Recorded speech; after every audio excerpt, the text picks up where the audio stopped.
Hi friends, నా పేరు Pawan. Welcome to Pawan రా టాక్స్. మాస్క్ మ్యాన్ అలియాస్ భీమా అసలు పేరు మనకు ఇప్పుడు కూడా తెలియదు, రివీల్ చేయలేదు. మేబీ లై డిటెక్టర్ టెస్ట్లో రివీల్ అవుతుందేమో. సో ఈ భీమా ప్లేట్ అయితే తిప్పేశాడు, మామూలుగా తిప్పలేదు, పూర్తిగా తిప్పేశాడు.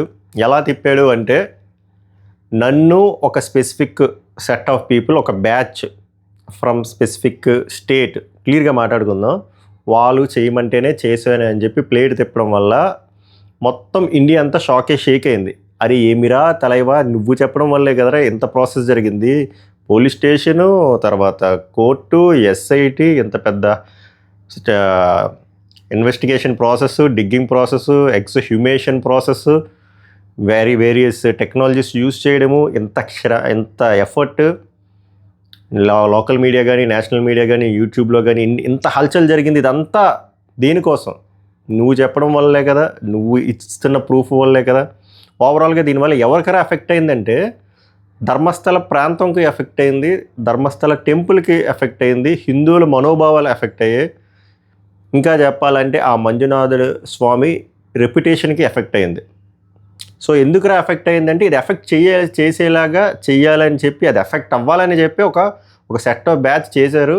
అందులో వాళ్ళు హైలీ సక్సెస్ఫుల్ అయ్యారంటే అవ్వలేదు. ఎందుకంటే నిజం ఎప్పటికైనా తెలుస్తుంది. బట్ కాయిన్కి ఇంకో సైడ్ కూడా మాట్లాడాలి. అప్పుడు అడుగుతాడు, బ్రో మరి కొన్ని మిస్సింగ్ కేసులు అయ్యాయి కదా, మరి వాటి పరిస్థితి ఏంటంటే, ఎస్, ఆ మిస్సింగ్ కేసులని ఇటువైపు డైవర్ట్ చేస్తే ఈజీగా జనాలు నమ్ముతారు కాబట్టే ఈ స్కెచ్ అంతా. సో మీకు ఒక సీక్వెన్షియల్ వేలో ఎక్స్ప్లెయిన్ చేస్తా. సో వీడియో చూసే ముందు లైక్ చేసి చూడండి, ఆర్ వీడియో ఎక్కడ నేస్తే అక్కడ లైక్ చేయండి, మీ ఒపీనియన్ కామెంట్ చేయండి, కంటెంట్ నేస్తే సబ్స్క్రైబ్ చేయండి, పక్కన ఉన్న హైప్ ఆప్షన్ హైప్ ఇస్తే కొంచెం ట్రెండింగ్లోకి వెళ్తుంది. సమకు నమస్కారం, మొదలు పెడదాం. సో ఈ మాస్క్ మ్యాన్ అసలు పేరు ఇంకా తెలీదు, మనం భీమా అని పెట్టారు. సో భీమా అని పిలుద్దాం. ఈ భీమా ఇది ఎప్పుడు జరిగింది పంచాయతీ? జూలైలో వచ్చాడు. జూలై 3వ తారీఖున పోలీస్ స్టేషన్కి పుర్రు పట్టుకొని వచ్చాడు. జూలై 4న ఇన్వెస్టిగేషన్ ఎఫ్ఐఆర్ ఫైల్ చేశారు. జూలై 11 కోర్టుకి వెళ్ళాడు.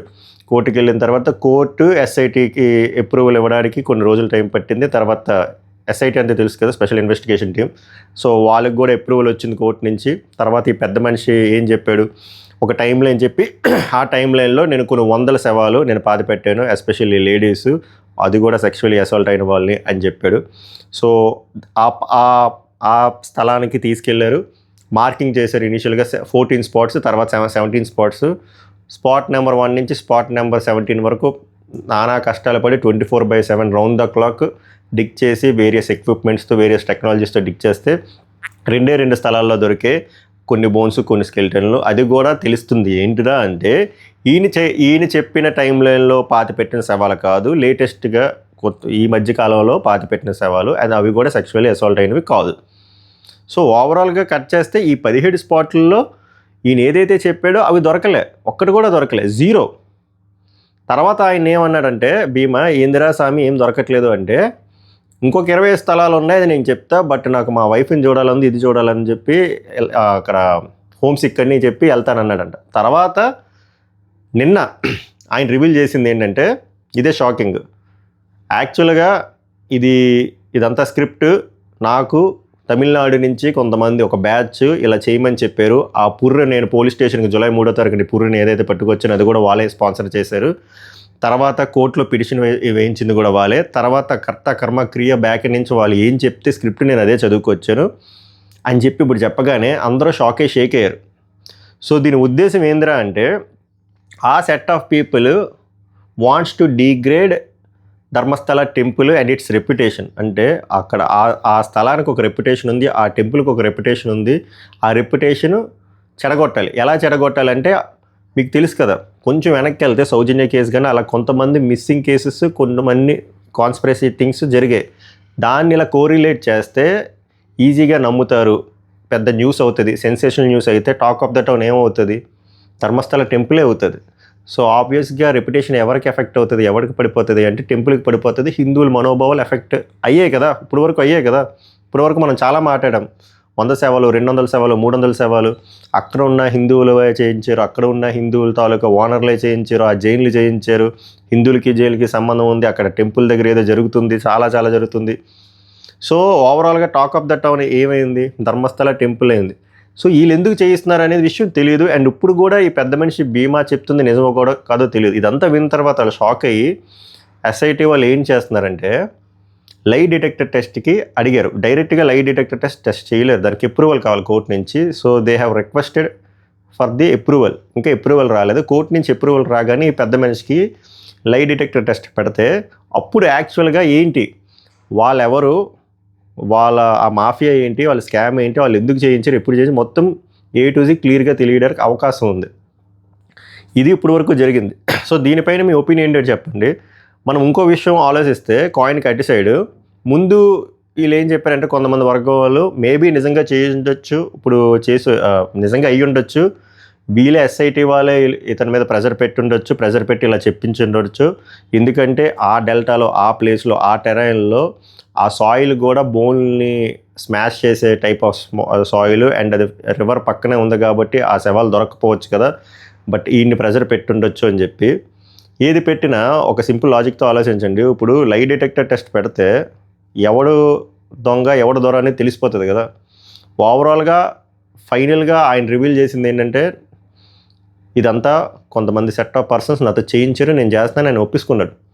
అలా ఒప్పుకుంటే సరిపోదు కదా. దీనివల్ల ఎంత టైం వేస్ట్ అయింది, ఎంతమంది మనోభావాలు దెబ్బతిన్నాయి, హిందువుల మనోభావాలు దెబ్బతింటాం కదా. ఇలాంటివి రిపీట్ అయితే నేనేం చెప్తాను, మనిషి మనోభావాలే దెబ్బతినకూడదు. అది హిందువులైనా, క్రిస్టియన్లైనా, ముస్లింలైనా, జైన్లైనా, ఎవరైనా సరే ఇలాంటి పనులు చేయకూడదు. దీని బ్యాక్ ఎండ్లో నుంచి ఎవరైతే చేసారో వాళ్ళకి కఠినమైన శిక్ష పడాలి, ఈ పెద్ద మనిషికి కూడా శిక్ష పడాలి. అండ్ వాళ్ళు ఈ కాన్స్పిరసీకి కారణం ఏంటి, వాళ్ళ హిడెన్ ఎజెండా ఏంటో కూడా తెలుసుకోవాలి. ఇంకో వర్గం ఏం మాట్లాడుతున్నారంటే కాంగ్రెస్ గవర్నమెంట్ కావాలని ఇలా చేయిస్తున్నారు బీజేపీ మీద, హిందువుల మీద ఇలాగ బురద జల్లడానికి అని చెప్పి. బట్ అది కూడా కరెక్ట్ కాదనిపిస్తుంది.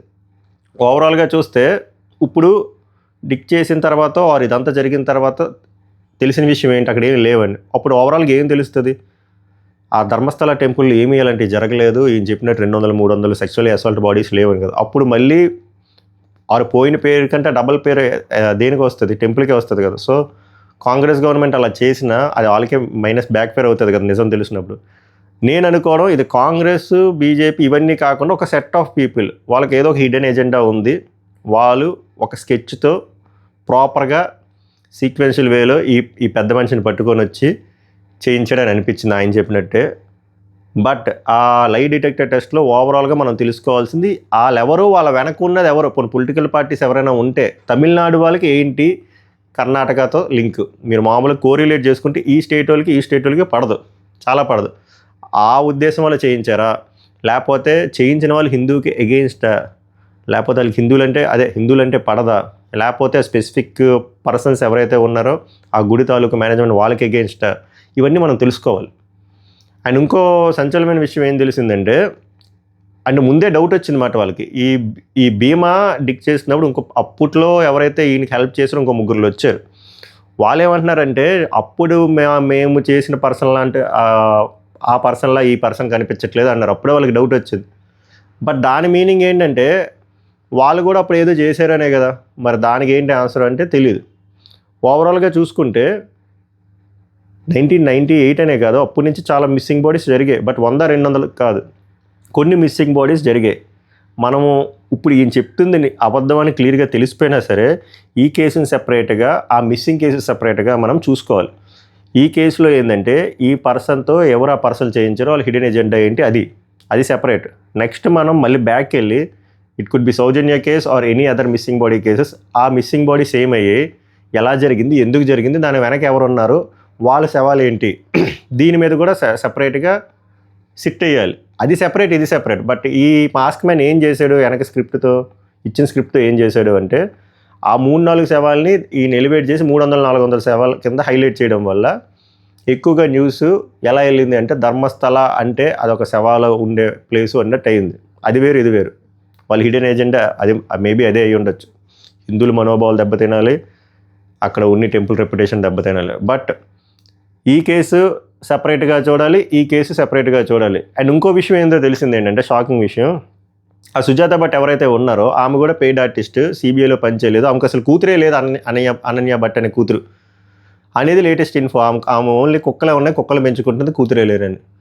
అంటే ఇందులో చాలా బడా వాళ్ళు ఉన్నారు అని మనం తెలుస్తుంది. సో లై డిటెక్టర్ టెస్ట్ వాళ్ళు కోరుకుంటుంది. అందుకే అసలు ఇందులో ఎవరెవరు ఉన్నారు, ఏమైనా పొలిటికల్ ఎజెండా ఏమైనా ఉందా, పొలిటికల్ పార్టీ ఇన్వాల్వ్మెంట్ ఉందా, ఆర్ అదర్ స్టేట్ వాళ్ళ ఇన్వాల్వ్మెంట్ ఉందా, అసలు ఏంటి అనేది మనం తెలుసుకోవాలి. కోర్టు నాకు తెలిసి అప్రూవల్ ఇస్తుంది అనుకున్న, అప్రూవల్ ఇవ్వగానే ఆయన ఆల్రెడీ ప్రొటెక్షన్లో ఉన్నాడు బీమా కాబట్టి లై డిటెక్టర్ టెస్ట్ పెడతారు. అప్పుడు మనకి ఇంకొన్ని సెన్సేషనల్ న్యూస్ బయటకు వస్తాయి, అసలు ఎందుకు జరిగింది, ఎలా జరిగింది, దేనివల్ల జరిగింది అనేది. అండ్ మళ్ళీ రిపీట్ చేస్తున్నాను కాదు, అలాంగ్ విత్ దట్ యాక్చువల్గా కూడా కొన్ని జరిగాయి, అక్కడ డార్క్ థింగ్స్ జరిగాయి, దాన్ని కూడా ఇన్వెస్టిగేట్ చేయాలి. దాని మీద కూడా ఒక ఎస్ఐటీస్ దీని మీద ఎలాగైతే సిట్ వేసారో దాని మీద కూడా సిట్ వేసి, ఇప్పుడు క్లాసిక్ కేసు సౌజన్య కేసు చూడండి. ఆమెకి కారణమైన పర్సన్ సంతోష్ అన్నారు, ఆయన 10-11 ఏళ్ళ తర్వాత బయటకు పెట్టేసి ఆయన ఇన్నోసెంట్, గిల్టీ కాదని చెప్పేశారు. అక్కడ 11 సంవత్సరాలు ఒక ఇన్నోసెంట్ పర్సన్ కల్ప్రిట్ అయ్యాడు. 11 సంవత్సరాలు మనం వెనక్కి తేలేము. కట్ చేస్తే ఆ పర్సన్ గురించి మనం ఎవడూ మాట్లాడుకోవట్లేదు. మరి ఆ పర్సన్ కాలేనప్పుడు ఇంకో పర్సన్ ఎవరు? ఈ సౌజన్య కేసు ఏంటి? ఇలాంటి సౌజన్యాలు చాలా జరిగాయి అక్కడ. వాటి మీద ఒక సెపరేట్ సిట్ వేయాలి. ఈ సిట్ ఆల్రెడీ వేశారు కాబట్టి ఇది కంటిన్యూ అవ్వాలి. రెండింటిని సెపరేట్ కేసెస్లా మీడియా కూడా చూడాలని కోరుకుంటున్నాను. ఓవరాల్గా లేటెస్ట్గా ధర్మస్థలం అప్డేట్ అయితే ఇది. టైం ఎందుకు తీసుకున్నానంటే నిన్నే వచ్చింది, బట్ ఎంత ఫాస్ట్గా ఇచ్చామని కాదు, యాక్యురేట్గా ఉండాలి, లెజిట్గా ఉండాలి కాబట్టి టైం తీసుకున్నా. దీనిపైన ఈ ఓవరాల్ ఇన్సిడెంట్ పైన మీ ఒపీనియన్ ఏంటో కామెంట్ చేయండి, రిప్లై కూడా ట్రై చేస్తా. మరికొన్ని ఇన్ఫర్మేటివ్ వీడియోలతో మళ్ళీ కలుద్దాం. సభకు నమస్కారం, ధన్యవాదాలు.